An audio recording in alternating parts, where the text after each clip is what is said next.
जगे पाहणार नाही, आईची सेवा करी वाया जाणार नाही।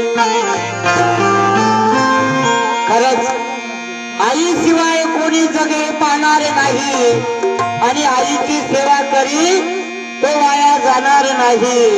ठेच जरी लागली पायाला प्रथमा, आई ग बोलल्याशिवाय ते दुःख दूर होणार नाही।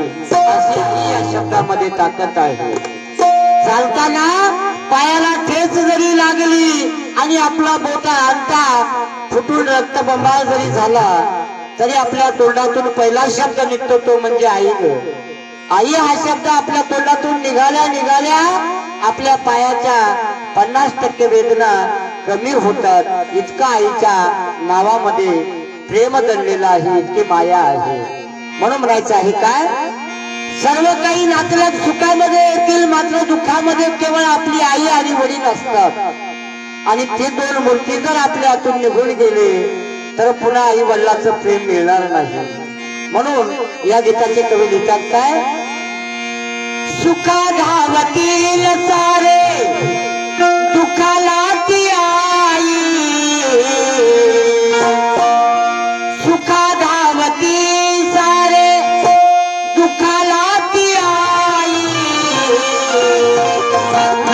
आई विन माया तुल येत नाही, आई विन माया तुल येत नाही, आई विन माया तुल येत नाही, आई विन माया तुल येत नाही। आई बिन माया तुल येत नाही, आई बिन माया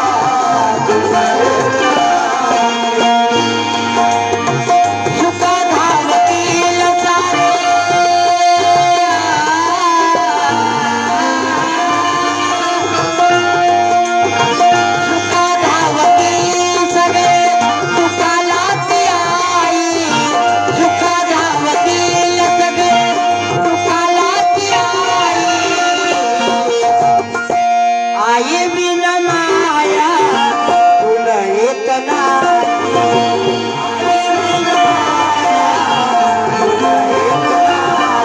बिन माया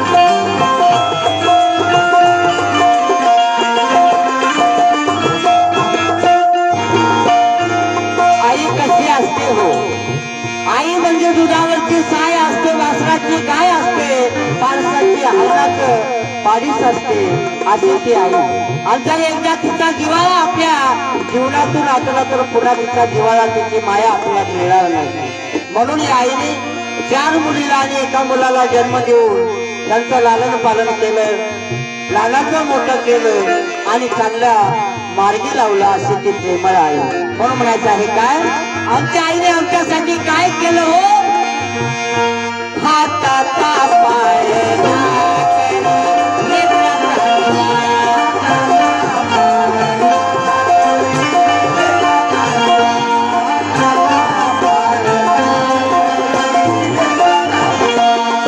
हाताचा पाया केला, लेकराचा दिवाण केला आणि मुलाला लहानाचं मोठं केलं।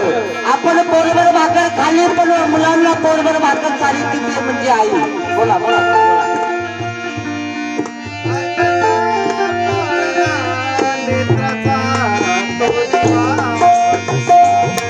हाताचा पाय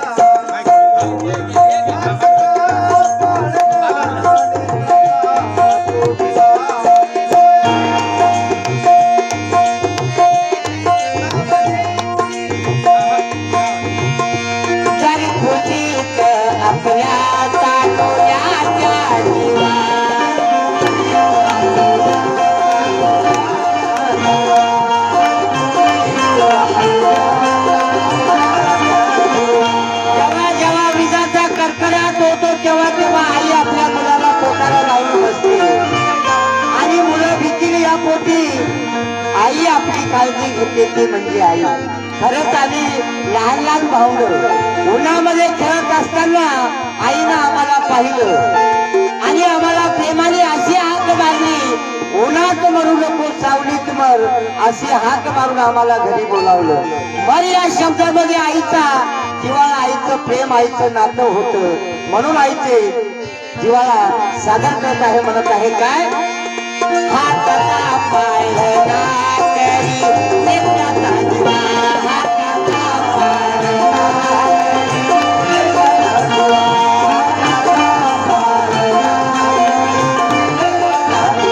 कर खुशीत आपल्या तानुयाचा दिवा.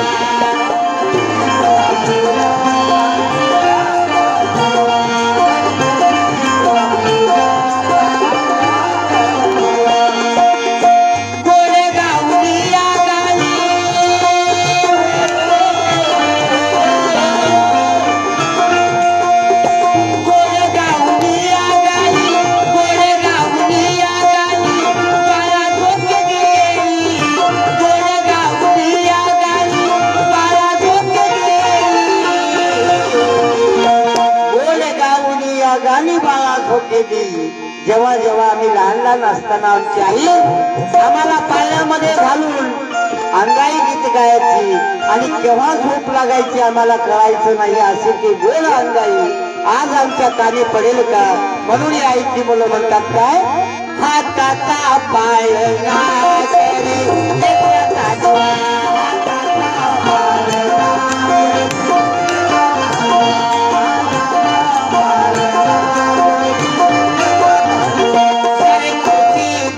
आपल्या तानुयाचा दिवा.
जंकर या बांधवाकडनं सुद्धा चालू असलेल्या गीतावरती या ठिकाणी 51 रुपयाची भेट आणि पार्टी आभारी आहे. धन्यवाद. आणि आईच्या मुली शांताबाई, रमाबाई, ललिताबाई, अरुणाबाई अत्यंत सुंदर असं गायलेलं आहे. या गीताचे रोशनी किरण हनुमंते यांच्याकडनं सुद्धा या ठिकाणी 50 रुपयाची दान आलं. पार्टी आभारी आहे. धन्यवाद.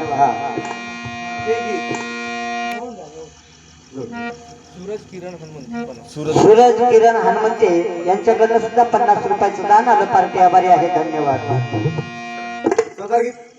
हा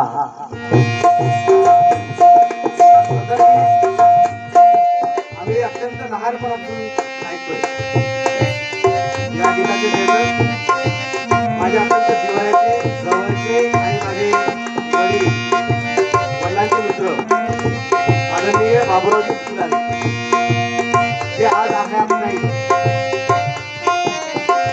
माझ्या आजीपासून हे गीत ऐकलेलं आहे मी. हे गीत गाताना मी अनेक वेळा अनेक चाली बघितल्या, अनेक चाली ऐकल्या, परंतु ही चाल मला आवडणारी नेहमीच आहे. आजही बाबुराव फुलारीचा मुलगा माझा मित्र आहे. हे गीत अत्यंत अजरामर आहे. माझ्या मित्राने संगीत विशारद असणाऱ्या मित्रांनी सुद्धा हे गीत नव्या चालीत गायलं. तरी पण ही जुनी चाल एका चित्रपटातली आहे. हाताचा पाळणा नेत्राचा तो दिवा, हाताचा पाळणा करी लेकराचा दिवा.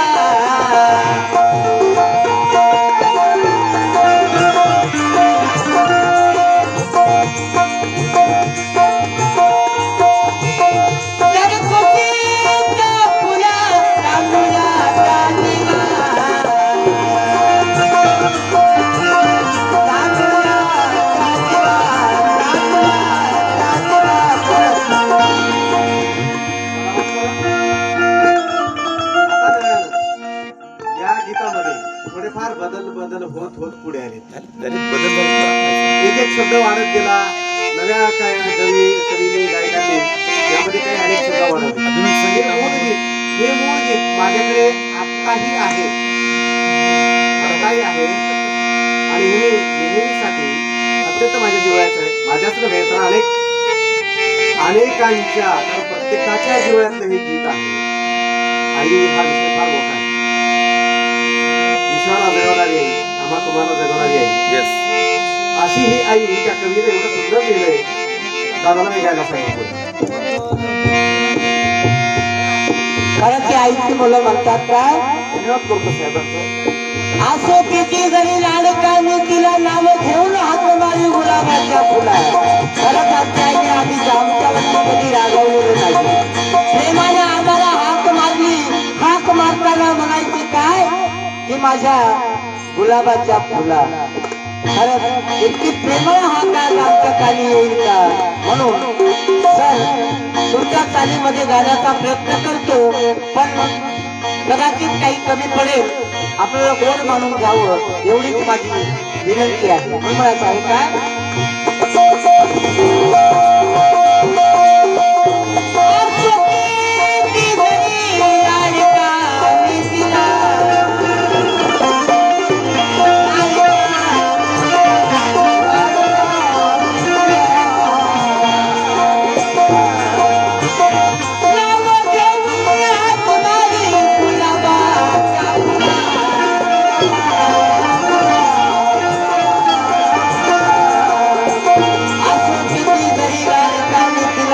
घेऊन हात मारी गुलाबाच्या फुला.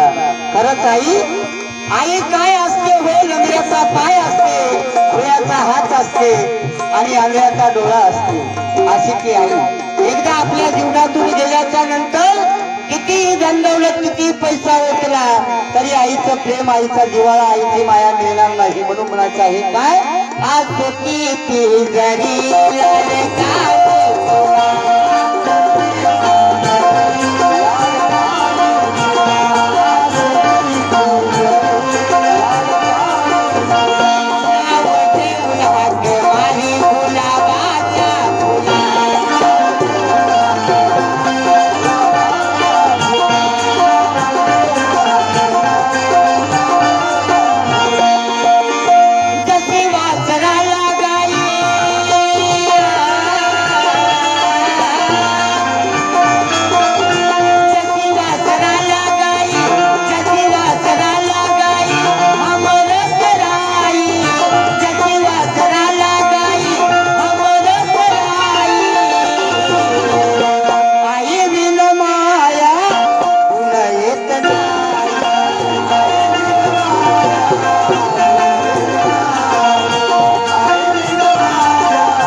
कळतोय ज्याची आई गेली त्यांनाच दुःख कळतो आईचं.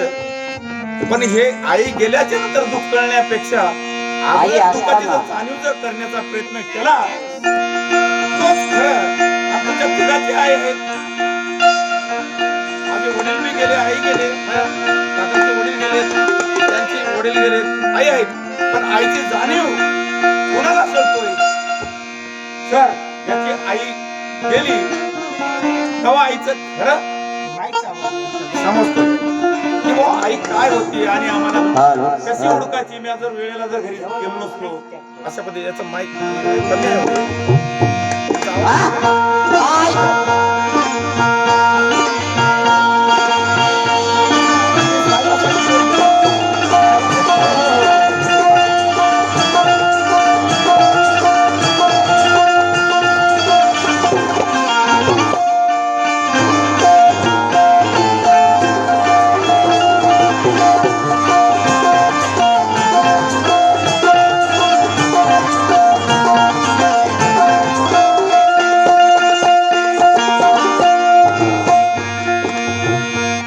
सावित्री सदा मायेची सावली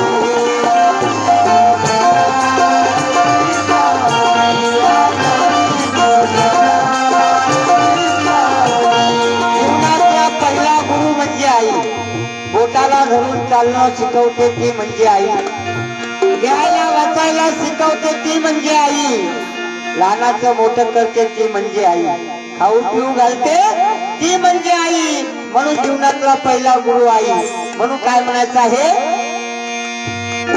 सावित्री सदा मायेची सावली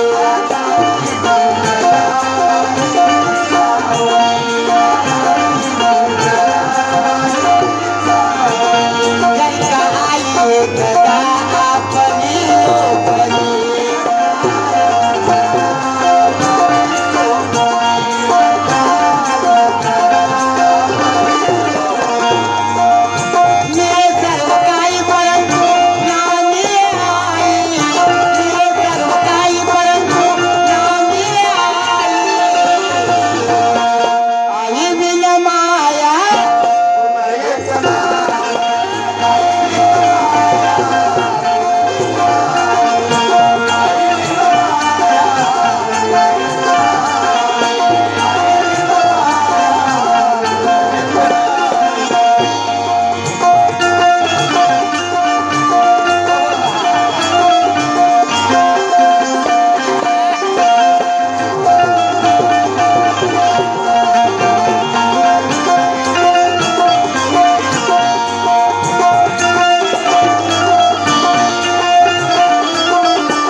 यादव गजबारे या बालकाकडनं सुद्धा या ठिकाणी 50 रुपयाचं दान आलं. पार्टी आभारी आहे.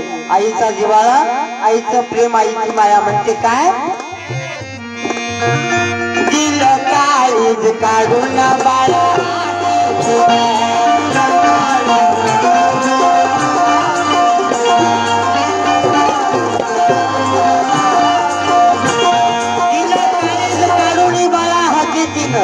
मुलगा प्रियसीच्या प्रेमामध्ये पडतो आणि मुलीला भेटायला जातो तेव्हा मुलीला म्हणतो की मी तुझ्यासाठी काही पण करीन. या आकाशातले चंद्र आणि तारे सुद्धा तुझ्यासाठी मी तोडून आणीन. तेव्हा ती मुलगी म्हणते हे आकाशातले चंद्र तारे काय तुझ्या बापाच्या घरचे नाही.